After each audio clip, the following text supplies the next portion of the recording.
بسم اللہ الرحمن الرحیم۔ مریض کی عیادت کے لیے ایک حدیث ہے ترمذی شریف کے اندر۔ حضرت علی رضی اللہ تعالیٰ عنہ فرماتے ہیں کہ میں نے رسول اللہ صلی اللہ علیہ وسلم کو یہ ارشاد فرماتے ہوئے سنا، جو آدمی کسی مسلمان کی صبح کو عیادت کرتا ہے تو شام تک 70,000 فرشتے اس کے لیے دعا کرتے رہتے ہیں، اور جو شام کو عیادت کرتا ہے تو صبح تک 70,000 فرشتے اس کے لیے دعا کرتے رہتے ہیں اور اسے جنت میں ایک باغ مل جاتا ہے۔ کتنی بڑی فضیلت کی بات ہے۔ عیادت کہا جاتا ہے کہ ہمارا کوئی مسلمان بھائی بیمار پڑ گیا، ہم اس کے پاس اس کا حال دریافت کرنے کے لیے اور وہ کیسا ہے یہ پوچھنے کے لیے جانے کو عیادت کہا جاتا ہے۔ ہمارے یہاں اس کا بہت کم لوگ خیال کرتے ہیں۔ پھر وہی ہوتا ہے کہ کوئی آدمی بیچارہ بیمار رہتا ہے، جب وہ دنیا سے چلا جاتا ہے تب جا کر کے ہم تو اس کے جنازے کے اندر دور دور سے آ جاتے ہیں شرکت کرنے کے لیے، لیکن وہی ہمارا بھائی جب بیمار رہتا ہے تو ہم اس کو پوچھنے کے لیے بھی نہیں جاتے۔ حالانکہ دیکھ رہے آپ کتنی حدیث کے اندر کتنی بڑی فضیلت بیان کی گئی ہے کہ اگر صبح کو کوئی آدمی جا رہا عیادت کرنے کے لیے تو شام تک 70,000 فرشتے اس کے لیے دعا کرتے رہتے ہیں۔ ایک اور حدیث میں آتا ہے کہ جب تک کوئی آدمی کسی بیمار کے پاس بیٹھا ہوا رہتا ہے تو وہ اللہ کی رحمت میں غوطہ لگاتا رہتا ہے۔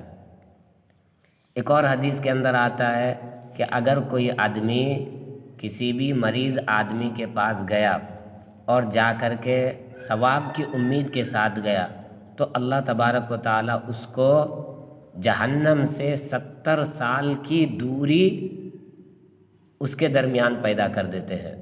اس آدمی کے درمیان اور جہنم کے درمیان کیا ہو جاتی ہے؟ 70 سال کی مسافت کے بقدر اس آدمی کو دوزخ سے دور کر دیا جاتا ہے۔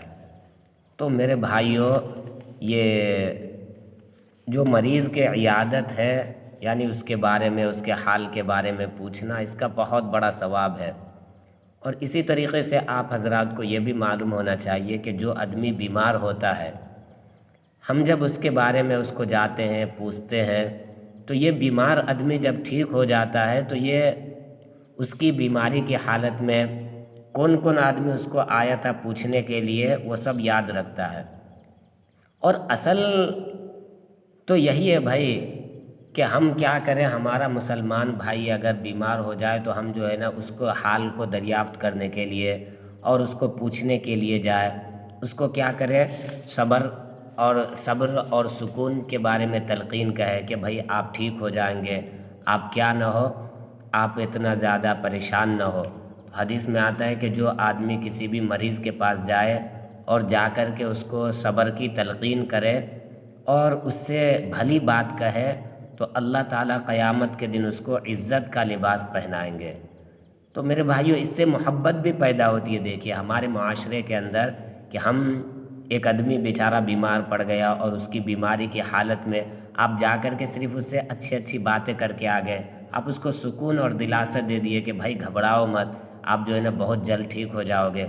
تو اس کا ثواب بھی بہت ہے اور اسی طریقے سے اس آدمی کے دل میں آپ کے لیے کیا ہو جائے گی، محبت بھی پیدا ہو جائے گی۔ تو ہمارے معاشرے میں یہ بہت کم ہے۔ اس ثواب کو دیکھتے ہوئے ہم سبھی حضرات اس حدیث کے اوپر عمل کریں اور ہمارے مسلمان بھائی کی عیادت کے لیے کوئی بیمار پڑ جائے تو اس کا حال دریافت کرنے کے لیے ضرور جایا کریں۔